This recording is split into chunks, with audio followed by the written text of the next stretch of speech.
आपन तेज स्मारो आपे तीनो लोग हांकते कापे। ए बजरंग बली, ए मारा नाथ, ત્રણ ત્રણ લોક તમારાથી ડરે છે અને એમાં હું તો તમારો સૌથી મોટો ભક્ત છું. તો પણ પેલી મારાથી ડરતી નથી.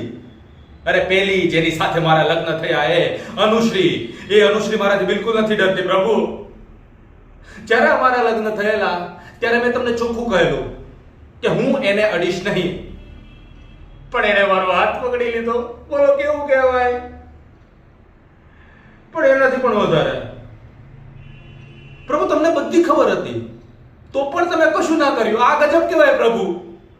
તમારો સૌથી મોટો ભક્ત હું છું કે નહીં? અરે લગ્ન તો બહુ દૂરની વાત છે. હું તો કોઈ છોકરી સામે આંખ ઊંચી કરીને પણ નથી જોતો, પણ વિધાતાના લેખ જુઓ. મારા જ લગ્ન થઈ ગયા. હવે હું શું કરું પ્રભુ? જેમ અંજની માતાનું બધું કહ્યું તમારે માનવું પડે, એમ મારે પણ કૌશલ્ય માતાનું કહ્યું બધું માનવું પડ્યું. અને એમાં હવે તો અનુરાધામાં એને પણ હું માં જ માનું છું ને. સંજોગો તમારા લગ્ન થઈ ગયા, પણ પ્રભુ તમે અનુશ્રીને સમજાવો ને. હું હાથ જોડીને વિનંતી કરું છું. એ પૂછ્યા વગર મારા ઓરડામાં આવી જાય છે અને એમ કહે છે કે આ મારો ઓરડો છે. મારા કબાટમાં એના બધા કપડા રાખી દીધા. મારા પૂરા ઘર ઉપર એને કબજો કરીને રાખ્યો છે. અને મારા પિતાજીને હું જ્યારે કહું ને ત્યારે એવું શું કહે?